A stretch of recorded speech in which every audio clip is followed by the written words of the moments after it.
Guys, welcome back to another video. Today, we're going to be talking about the top 5 worst features of BFA. But before we do that, I want to say thank you to everybody who liked the last video or disliked it, whatever you had to say about it. You guys are awesome in the comments. I really enjoyed the comments, and I'm going to forefront right now and actually show you the comments that I like the most in the video. You guys are awesome, and I really hope to see you in this next video. I appreciate the growth of the channel the last few weeks, the last few months. You guys have been awesome. I really appreciate every single view and everything you guys have ever said to me. I stand by the fact that I try to reply to every comment that ever comes on my videos, and I will keep that up. There is a little bit of a problem.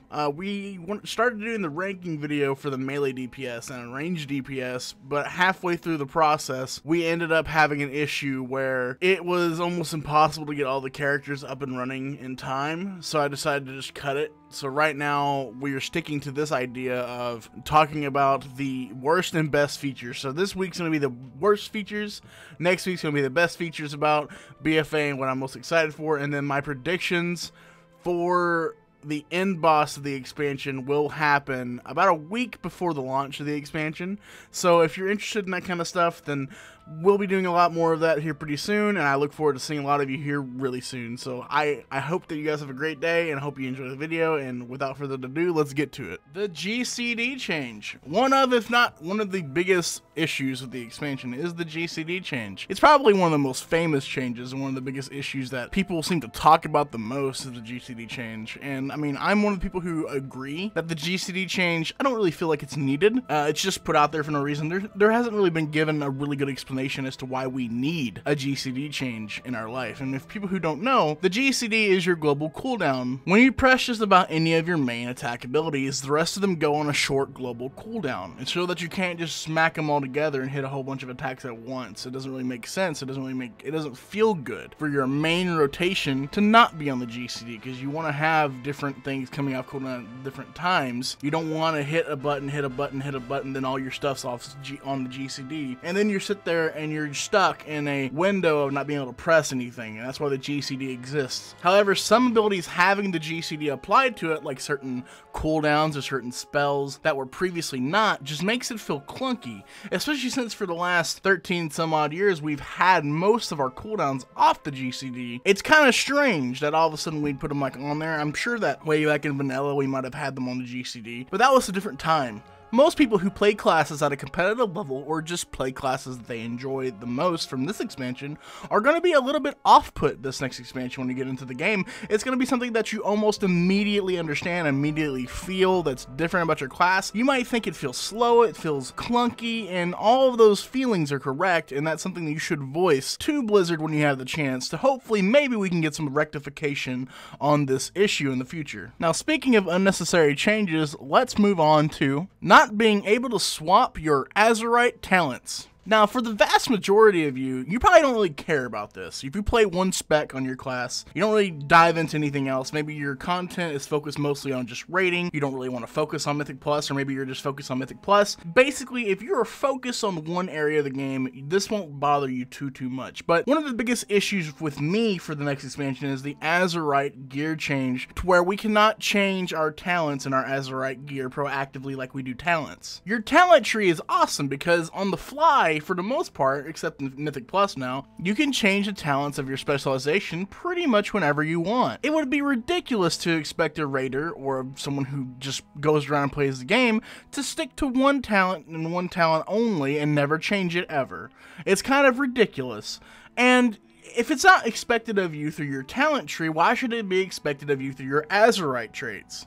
For people like me specifically, I'm going to have to farm several pieces of gear just to remain competitive in whatever I'm doing. If I want to AoE, I need AoE Azurite traits. If I want to play my other specs for my druid, like my boomkin, I need to have a boomkin piece of shoulders that will automatically switch to whatever I need. So as of right now, as recording this, we're locked into whatever talents we choose, no matter what spec we're in. So if you are someone who plays multiple specs and tries to get the most out of their character, you will have a big problem with this next expansion if you are anywhere near competitive with your character and all the specs that you play and being useful to your raid team. And while it's true that you can respec your Azerite traits, you can go to a guy and respec the Azerite traits that you've chosen if you've made a mistake, or if you're swapping to another spec full time. You can go and change them at any point, anytime you want, but that doesn't matter, because if you end up changing your talents way too much, which is what this spec and what different talents are used for within your Azerite traits, you're going to end up paying upwards of 1,000,000 gold per respec.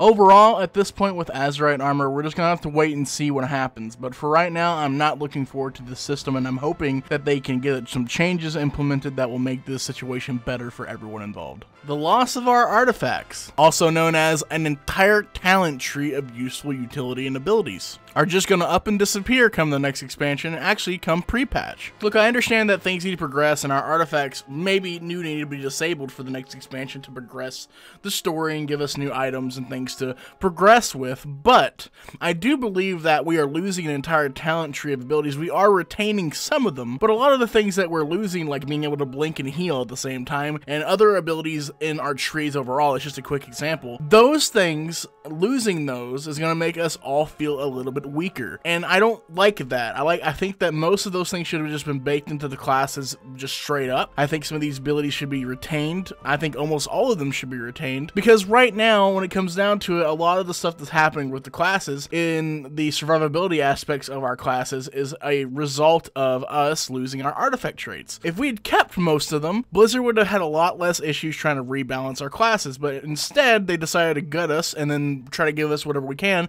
and now most classes have to wait until 8.1 to be fixed. That's a big problem that could have been easily solved. I don't understand why Blizzard decided to just remove those straight up. A lot of utility that each class brought through their artifact is just going to up and disappear. You're going to feel significantly weaker. Some classes are going to feel significantly better because of the changes that Blizzard has proactively made, but some of you are going to feel completely gimped, and that's a big problem for the game, and it needs to be addressed, and honestly, to be honest, it shouldn't have happened in the first place. You can get rid of artifacts without getting rid of our abilities. I think most of them could have just been retained through talent choices or through passives, and some of them are, some of them aren't, and that's a big problem right now. For me, personally, I think that's a big issue. And speaking of the retroactive breaking of most of these classes, let's talk about the rushed development and how the class has been broken in BFA. If it isn't clear by now, BFA is a rushed and slightly broken game. Many of the classes right now feel like something's missing. Many of the classes right now feel incomplete in some way. A lot of content in a way feels like it's incomplete. And it's obvious that they're scrambling to the last second to fix whatever they can fix because they gave a due date. I believe that they had a lot of good ideas in mind, and they had to scrap a lot of ideas on the way to the path of BFA. Having to scrap so many ideas pushed back their ability to create and modify certain classes a lot. And that's why a lot of classes like shamans, for example, and priests are in such a bad, shitty state that they're in right now, like they are. Trust me, like anyone else, I would rather have a slightly broken expansion than not have one so late. I like the fact that the expansion's releasing around August, which is before I go back to school and before life starts happening again, so I get some time to just kind of channel myself into the game for like a little bit of a month. But I do like a complete game. I like things working. I like not feeling broken, so I can tell that some classes, some specs are going to feel really bad come next expansion, and I'm really sorry for you guys out there who have to deal with the BS until 8.1. Overall, if you're in a class right now that's going to be really rough in the expansion when it first launches, I suggest rolling that spec later on after 8.1 and seeing what Blizzard does to your class. For now, I'd suggest rolling something like a Warlock, like a Warrior. Those classes are doing way better and they're way more fun to play, and I would suggest doing those for now and maybe switching to the classes that you want to switch to later. Those are the safe bets. The other ones are kind of like until 8.1 hits. And finally, after talking about all of the mechanics and the different systems implemented into the next expansion, I want to take a second to talk about the lore and the issues I have with it. Now, don't get me wrong, I am super excited for the conflict of the Alliance versus the Horde, but I am worried about the character development of Sylvanas. Sylvanas, for me, and I'm sure for a lot of people, is a very deep and complicated character that I hope they don't just throw out of the way. From everything I've seen so far, they're painting her to be sort of a villain. I have personally always seen Sylvanas as an anti-hero, someone who does unjust and bad things for good reasons, as someone who typically typically is reviled because of the fact that she is undead, and undead have had such a negative presence in the world of World of Warcraft for so long, with the Scourge and Lich King and Arthas having such a pivotal role in the development of the Scourge, and how that sieged and broke through the entire game and just had such a bad influence on the world. I understand that characters in the game dislike the Forsaken, dislike the Scourge, dislike the undead for that reason, but the undead aren't just bad people who go around and do bad things. If you read the book or have any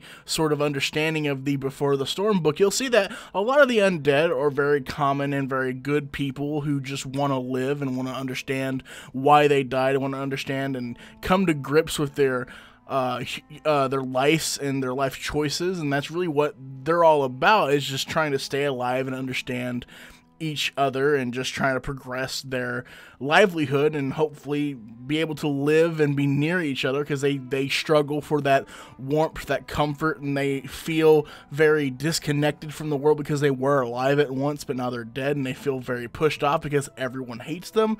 Even the Horde themselves dislike the Forsaken, and before they did anything wrong, before Sylvanas has made mistakes, the Horde has always disliked them. They never really have been friends with anybody, and I don't understand why Blizzard just continues to push them in a bad way when I really see a good redemption story able to come through for Sylvanas. I feel like Sylvanas could be the war chief we always wanted, and instead she's being pushed into this very villainistic role. I'm okay with Sylvanas fighting the opposite faction. I'm okay with the war being started with her doing it. It's absolutely fine. This is World of Warcraft. War is gonna happen. We fight. I understand. I get that. And Sylvanas has goals in mind to increase her mortality so that she doesn't die, and to hopefully make room for her people to prolong the Forsaken's life, and I understand that, and it's admirable in a way, even though she has to kill people to do it. I get why she's doing it, though. I get her motivations.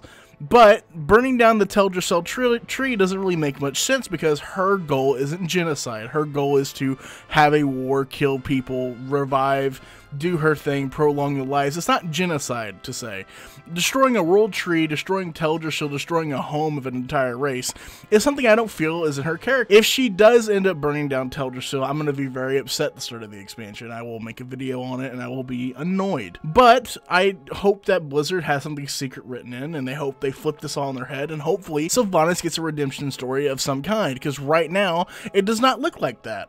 To be honest, making the fifth reason here the lore is really rough, because I love the lore regardless. No matter what happens, they could serve me poop on a plate and I'd probably enjoy the lore, because I'm just such a lore nerd and I'm so into WoW and I'm into the story. So realistically, no matter what they give me, I'm going to try to work with and try to understand and try to come to terms with. So it doesn't really matter to me as much, but I do feel strongly about the character of Sylvanas. I do feel strongly about the characters of Malfurion, and I don't like how he's going. And this is just something I hope that progresses well through the expansion, and we don't have a Zira moment with Illidan and Zira. I hope that, we don't have a pseudo rape encounter. I hope we have some good storytelling occurring. I don't really like how they went with that storyline, and I'm hoping that this storyline goes a little bit better this expansion. As with all these issues I've brought up, I have faith in Blizzard, and I know that a lot of these things are going to get fixed, but I just hope that, in the future when they do the next expansion, they fix a lot more of these issues in the beta before they end up releasing it to the public. Hopefully they give themselves a little bit more time next expansion to sort these things out, because I'm sure they're already in progression of whatever expansion they have underway. I'm sure they're already in development of it, and I look forward to seeing that development, and hopefully next expansion goes a lot better than the start of this one will. But with nothing else to say, guys, that's been all for me. I hope you guys have a great day and a great week, and thank you so much for the discussions we had in the last video. I want more discussions in this video. If you guys have anything else you guys want to say, any comments, any suggestions for what my next video should be, I look forward to hearing from you. And I have been Amshady, I've been Amarath, and I look forward to seeing you guys again in the next video. Have a great day. Peace.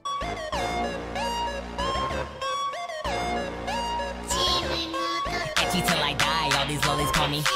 Rubbing on her thighs, she stay wet for her. Shawty so kawaii and would die for her. Ride and watch hentai all the time with my soul is tormented by a succubus.